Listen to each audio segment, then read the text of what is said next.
নমস্কার সকলকে। আজ আমি চলে এসেছি রাইসেস কিচেনের একটি রেসিপি নিয়ে। হালিমের জন্য এখানে নিয়ে নিয়েছি হাফ কিলো খাসির মাংস আর নিয়ে নিয়েছি হালিমের ডাল। আপনারা দোকানে গিয়ে হালিমের ডাল বললেই কিন্তু ওরা ডাল বানিয়ে দিয়ে দেবে। 5 রকমের ডাল মিক্স থাকলেই সেটাকে হালিমের ডাল বলা হয়। একটা ওভেনের মধ্যে কুকার বসিয়ে দিয়েছি। কুকারের মধ্যে দিয়ে দিচ্ছি 50 গ্রামের মতো রিফাইন অয়েল।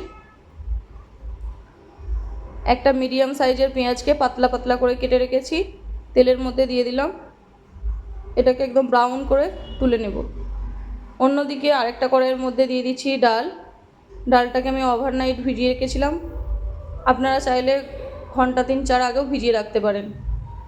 ডালের মধ্যে দিয়ে দিলাম 1 চামচ হলুদ, 1 চামচ জিরে, 1 চামচ ধনে গুঁড়ো আর দিয়ে দিলাম জিরে গোলমরিচের পাউডার 1 চামচ, কাশ্মীরি লঙ্কার পাউডার 1 চামচ। দিয়ে দিচ্ছি 2টো এলাইচি, 2টো লং, একটা দারচিনি, তেজপাতা। পেঁয়াজটাকে বের করে নিয়েছি।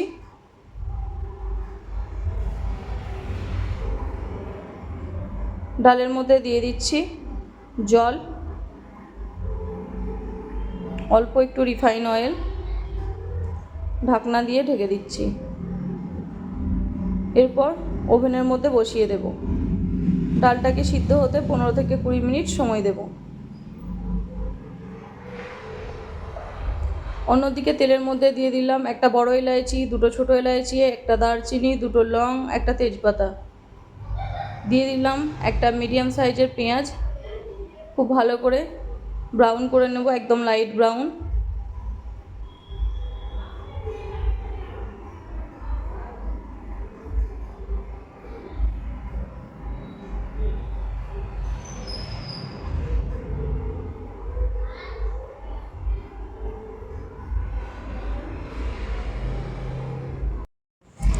এরপর দিয়ে দেবো খাসির মাংসটা।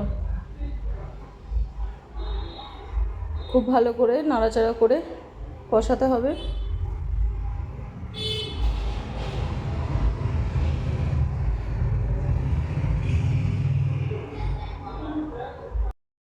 এরপর দিয়ে দিচ্ছি স্বাদ মতো নুন,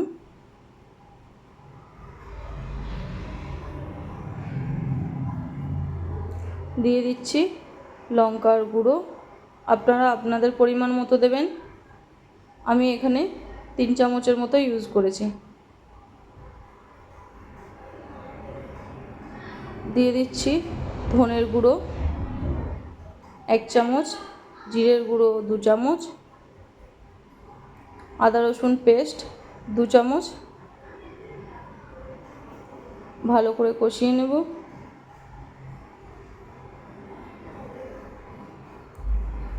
যত ভালো করে কষাবেন রঙটাও ততটা ভালো আসবে মাটনের।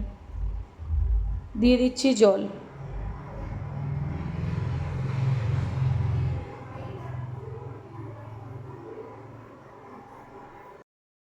এরপর ঢাকনা দিয়ে ঢেকে দেব।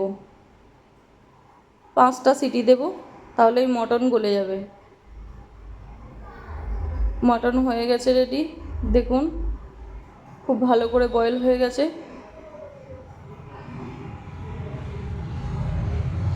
অন্যদিকে ডালও রেডি হয়ে গেছে। আপনারা চাইলে ডালটা কুকারেও বয়েল করে নিতে পারেন, বাট কড়াইয়ের মধ্যে করলে একটু দানা দানা থাকে, খেতে আরও টেস্ট লাগে। এরপর মটনটা ডালের মধ্যে দিয়ে দিলাম।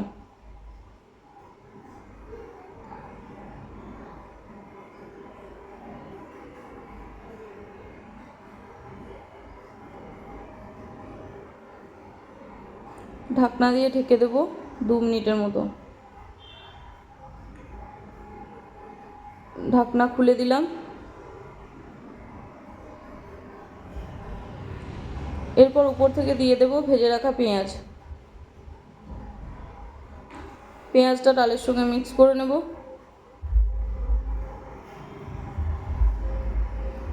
আর দিয়ে দেবো 2 চামচ গাওয়া ঘি। উপর থেকে দিয়ে দেবো পুদিনা পাতা। খুব ভালো করে নাড়াচাড়া করে নেব। একদম রেডি হয়ে গেছে। এরপর আমি সার্ভ করে দেখাবো। উপর থেকে একটু লেবু রস দিয়ে দিন, খেতে সুন্দর লাগবে। অতি অবশ্যই এই রেসিপিটি একবার হলেও ট্রাই করবেন। আশা করি আপনাদের খুব ভালো লাগবে। যারা আমার ইউটিউব চ্যানেলটি সাবস্ক্রাইব করেনি তারা অতি অবশ্যই চ্যানেলটিকে সাবস্ক্রাইব করে ফেলুন। ধন্যবাদ সকলকে।